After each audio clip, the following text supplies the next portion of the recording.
Gabriel Jesús es uno de los delanteros más criticados en la actualidad por esa falta de gol que tanto tiene, y siendo un delantero es bastante extraño que tenga esta falta de gol. Lo mismo pasa con Ederson, que es un arquerazo, pero que al final de cuentas la gente lo critica mucho por la cantidad de atajadas que en muchos partidos no realiza, y que pues es algo fundamental en los porteros poder salvar y poder tener esa clase de atajadas. Pasa lo mismo igual con Trent Alexander-Arnold, un defensa que no defiende, que literalmente juega de lateral derecho, pero que su fortaleza no es precisamente sus labores defensivas o su recorrido. Pero entonces, ¿por qué tenemos jugadores que dentro de lo que la misma posición exige por naturaleza, como en el caso de un defensor defender, en el caso de un portero atajar o en el caso de un delantero meter goles, por qué encontramos jugadores que no tienen fortalezas típicas de la posición, pero que aún así son jugadores top dentro de su posición? Bien, pues encontramos también entrenadores que han sido demasiado buenos para poder entender cuáles son las fortalezas y cuáles son las debilidades de cada uno de estos jugadores.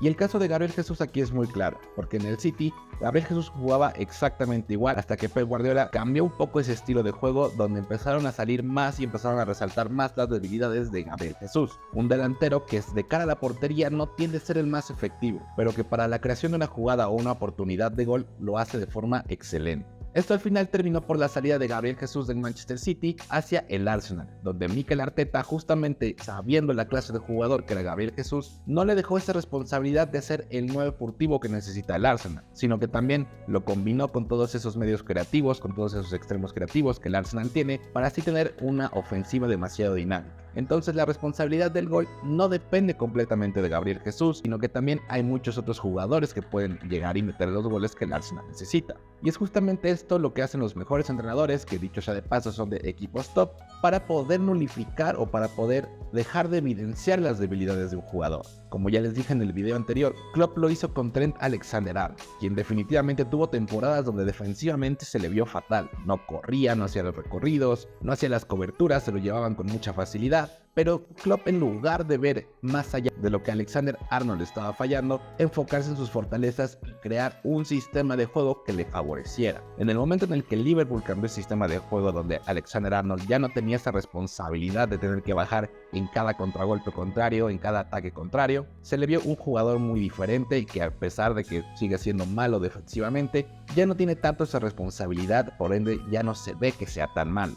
Y con Ederson también encontramos algo similar. El City no necesita un portero que ataje demasiado. ¿Por qué? Porque no le llegan tanto, no le presta la pelota al rival tanto tiempo. Por ende, los pocos tiros que Ederson que puede tener, si salva 2, 3, pues prácticamente ya salvó el 90% de los tiros que el City recibe cada partido. Y encontramos un caso similar, por ejemplo, con Onana en el Manchester United. Onana, desde que estaba en el Ajax, era considerado uno de los mejores porteros por este gran juego de pies que siempre ha tenido. No exactamente porque fuera un seguro bajo los tres palos, pero porque cada que recibía la pelota podía darle rotación. En ese Ajax y en ese Inter de Milán, Onana no recibía tantos tiros, y su gran salida con el balón era un recurso muy viable para ambos equipos. ¿Y qué pasó? En cuanto llegó al Manchester United, que era un equipo que definitivamente recibía tiros a diestra y siniestra, pues empezó a resaltar esas debilidades que Onana siempre ha tenido bajo los tres palos, pero que anteriormente no se lo habían visto tanto en el Inter de Milán como en el Ajax.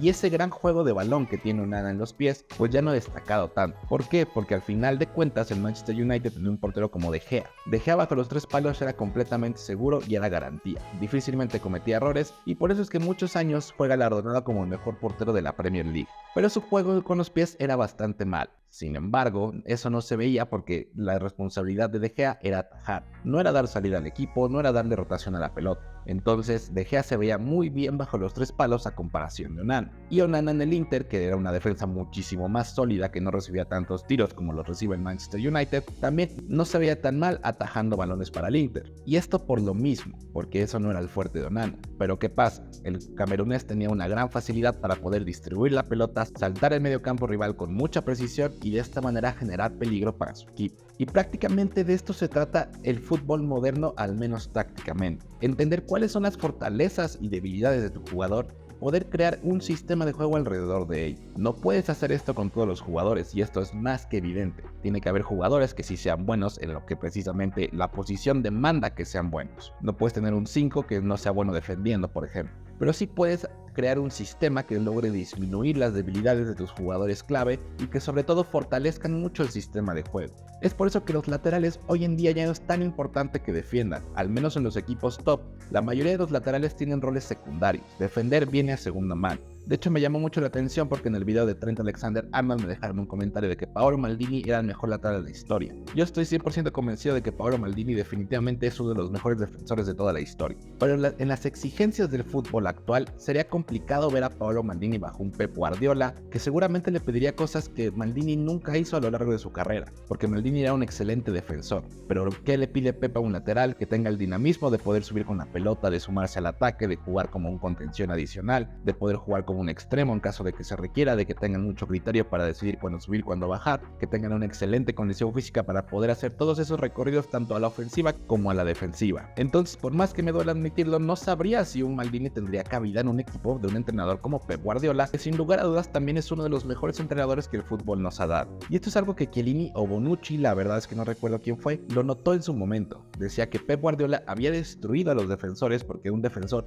ya no se le juzgaba por qué tan bien defendía, sino por qué tan buena salida con el balón tenía, sino por qué tan bueno era con el balón a los pies, cuando anteriormente lo único que te preocupaba que el defensa hiciera era justamente eso, defender. Pero hoy en día, con todas las exigencias tácticas que el fútbol moderno te pide, defender ya no es lo único que tiene que hacer bien un defensa, sino que ahora también tiene que tener muy buena salida del balón, muy buen criterio para los pases, tiene que dar opciones para poder seguir dando rotación a la pelota y que ésta siga en movimiento en todo momento. Y esto pues es obvio, no se ve en todos los equipos. Les digo, principalmente se ven los equipos top que utilizan tácticas muy ofensivas. Por eso se juzga a las posiciones por cosas que realmente no son responsabilidad de la posición. Creo que hace muchos años atrás nunca hubiéramos considerado juzgar a un defensor por qué tan bueno era con la pelota en lugar de juzgarlo porque también podía robar un balón. Pero al final estas son las tácticas que más resultado están dando en el mundo del fútbol. Por eso vemos que un City, por eso vemos que un Liverpool, por eso vemos que un Arsenal son de los mejores equipos que hay en el mundo. Y claro, siempre tiene que haber un exponente que se mantenga en lo tradicional, y para mí ese exponente podría ser, por ejemplo, el Real Madrid, quien sigue manteniendo posiciones tradicionales bajo el esquema de Carleto Ancelotti, pero que también vemos un poco de este dinamismo de las posiciones cuando analizamos qué es lo que hace Jude Bellingham, porque dependiendo de dónde esté el balón, Bellingham a veces puede estar clavado como un 9 de área, o muchas veces puede estar jugando como un 6 o como un 8. Todo depende de cómo se esté dando la jugada, y aquí es donde Bellingham es extremadamente bueno. Identifica qué requiere la jugada de él y toma esa posición para poder aportar lo más que pueda hacia el ataque del Real Madrid. Entonces, hasta los mejores jugadores entienden esto. Por eso es que el Bellingham del Real Madrid es tan distinto al Bellingham del Borussia Dortmund. Ambos el mismo jugador, ambos muy buenos, pero uno está teniendo mejores resultados y está siendo más impactante en un equipo a lo que fue Bellingham en el Dortmund, donde sin dejar de ser un excelente medio, solamente hacía cosas de medio.